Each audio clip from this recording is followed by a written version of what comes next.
Hey guys, it's Dan, your host of Dan's Reviews, and today I'm back for another video for Fear the Walking Dead. And in today's video, we're going to be doing our weekly Q&A video for Fear leading up to episode 3. We're going to get started with the discussion topic of Daniel and will he remember Madison when the reunion happens? Padre's lied to all of us. We can find out what else he's lied about.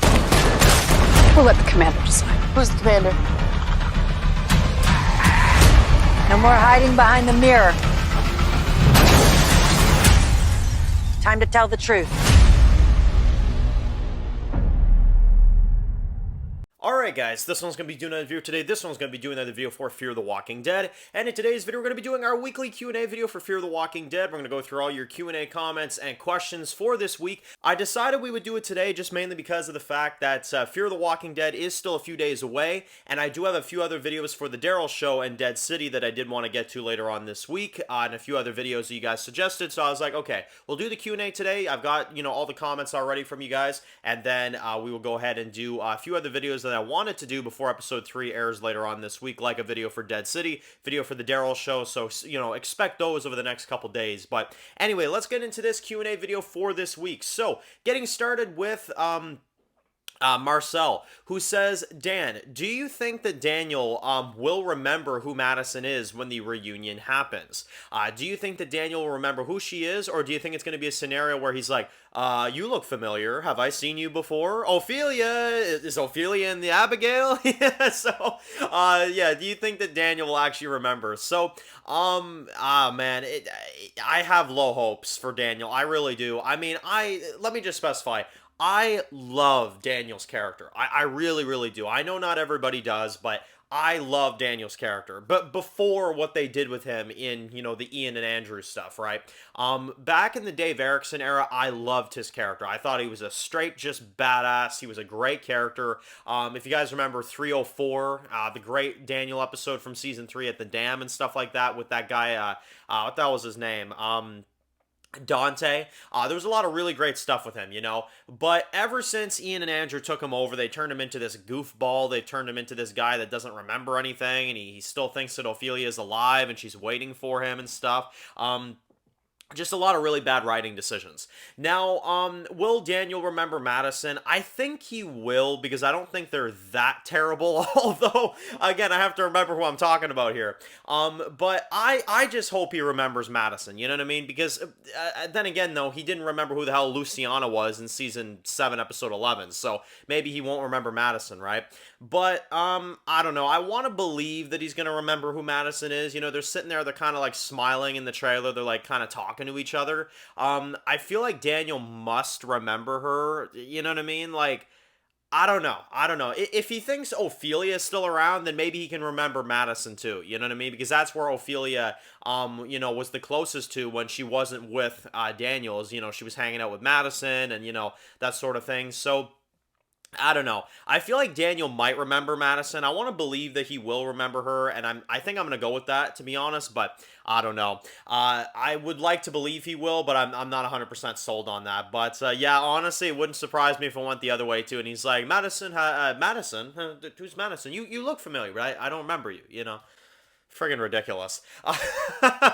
Next one comes from Overraised Gamer, who says that Dan, this is also a Daniel question as well too. Do you think that Daniel is finally going to put Victor down for good? And do you also think that his character will have a good ending? So, Daniel's character, man, it's tough. I mean, one thing I'll say about it, I think that Victor's character definitely needs to be killed off in season 8. I know a lot of people might disagree with that, but here's the thing. It's the same thing with Daniel. I really enjoy Victor's character up until a certain point. I think Victor in the first 6 seasons, roughly, is actually a damn good character. Like, I would say he's almost pretty much flawless. Season 7, they took an angle with him that I did not enjoy. The tower approach, the bring me the baby, and I want to spend time with the baby. And it's like, dude, that's not Victor Strand. At least that's not the Victor Strand I know. I definitely think that Victor needs to be killed. I do. I think Victor needs to be put down for good. I'm tired of this whole Victor needs to survive because of Alicia, or Victor needs to die because of this reason and then he doesn't, you know what I mean? They need to pick a lane, and to be honest, they need to cap off the Daniel and Victor story. That's a rivalry that's been going for a long time, and it's actually one of the few rivalries I can say that's remained good, to be honest. I don't think they've really missed a beat, them two. I like how he's, his enemy at first. He shoots him in the face. They're angry at each other. Then Victor saves his life. Then Daniel's like, okay, I'm not going to shoot you in the face. And then it's like they kind of try to work together, but then Strand turns into a coward again. And then Daniel kind of does the memory loss thing, the fake memory loss thing.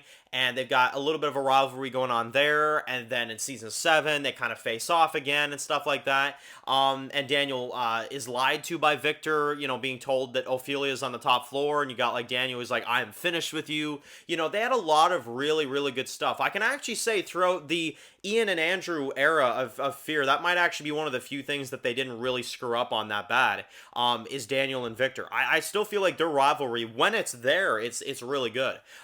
So how about a good cap off, right? That'd be awesome. And I do agree that I think that Victor should be killed by Daniel. It should be Daniel, nobody else. I don't want Morgan to take him out. I just don't care for that rivalry. I don't want anybody else to really take him out because they don't really have much of an arc, with him.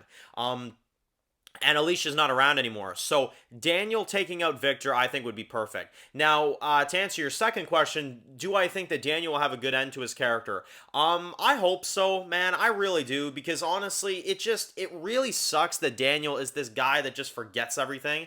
And God knows what he's going to be like after this time skip. But do I think they're going to give him a good ending? I do, because I don't think Victor will have a good ending. So I think Daniel will have a good ending for sure.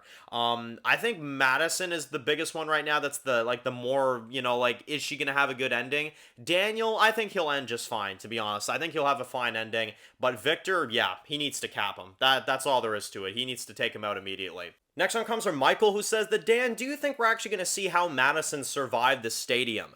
Now, here's the fun part about that question is that I don't even have to answer that one, because apparently Ian and Andrew have confirmed that is a major factor in Season 8 of Fear the Walking Dead. So I'm like, okay, you guys better show how the hell she got out of there. That's all I'm saying.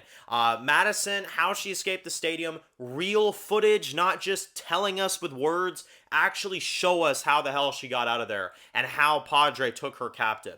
That to me would be a fantastic, flashback scene. I wouldn't even do a whole episode because you don't have time to do it. There's only 10 episodes left. I would do a opening minutes of an episode. That's what I would do. It'd be an opening scene of one of the episodes in season 8. You would see how she gets out. You would see how Padre took her, and it would line up, and you would get more of an answer. But apparently Ian and Andrew are telling us that we will get an answer on that. So I'm going to, put my faith in them. I don't know why the hell I am, but if they don't deliver with some sort of explanation, then I will flaw that, because I don't see any scenario how Madison got out of there. And I'm not even kidding either. If they don't show us, actually show us with scenes, if they just show us with words again, I'm going to be pissed off, because honestly, I don't see any scenario how Madison got out of there. And I would really like to know how, Ian and Andrew have been able to figure this one out. I really would, but we'll have to see. We'll have to see how Madison got out, or if they're just going to tell us with words like they always do. That's, something we'll just have to find out. Next one comes from Johnny, who says that, Dan, Dead City question here. Do you think that Negan, and the reason why he has a rivalry with this Croak guy from the trailer from Dead City, and we now know, of course, that he is an ex-savior. He used to be a savior, and that's how Negan knows him. Dan, do you think this was the original leader of the saviors, and he is coming after Negan because he wants revenge for Negan taking over his people? Johnny, I think you nailed it right there. I honestly think you did. Because we know it wasn't Simon, because Simon helped Negan take the place. That was told to us in 8:15 of the main show.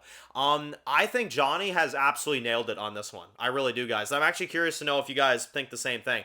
I think that old man in the trailer, that Croak guy or whatever, is absolutely the original leader of the Saviors. And that is a fire concept. I love that idea. That is such an awesome concept for them to do.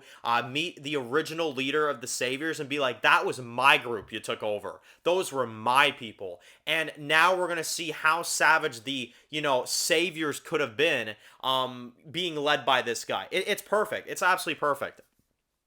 I think that is easily what they're doing, and that is a fantastic idea. I absolutely love it. And the last one comes from Silvers, who says, Dan, I'm really curious, and a few people were asking me this one, so I feel like it's a good thing to include this one. Where do you get your posters from? The posters that you put in the background of your videos. So you're talking about these right here. These are just simply, and I know a lot of people have asked this, so I figured I would just answer this for the last question. These are just simply print and paper, guys. I'm not even kidding you. I put them, on like a board, right? And I put them right here for the background. I do one for Fear, I do one for Dead City, and I've done them for a few years. The main reason I do them is because I like to have whatever show we're reviewing at the time, the image in the background. It just, it kind of looks nicer. So that's what I've done. I've got Fear Season 8, which is what we're currently reviewing, and then Dead City, which is what we're going to be reviewing next. So it's just simple print and paper, nothing fancy, nothing crazy, guys. It's just honestly something to help with the background, to make the, the reviews look, I guess you could say cooler, you know what I mean?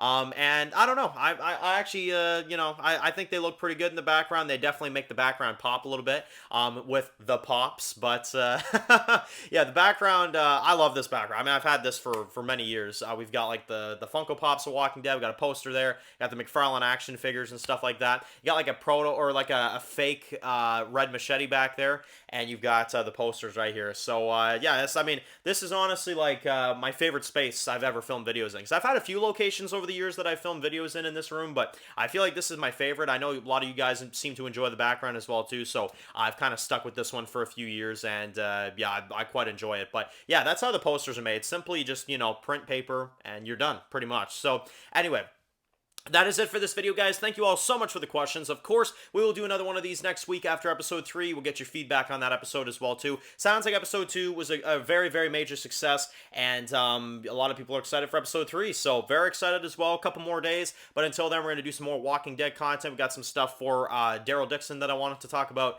and Dead City, so we'll be doing those videos coming up really soon as well. But anyway, thank you all so much for watching, and of course, if you're new to the channel and you enjoyed this video, make sure to click that subscribe button so you don't miss any other videos of The Walking Dead. Make sure to follow me on Dan's The Walking Dead reviews on Instagram, guys. And of course, I'll see you guys really soon for more videos of The Walking Dead. Enjoy the rest of your day, guys, and peace out.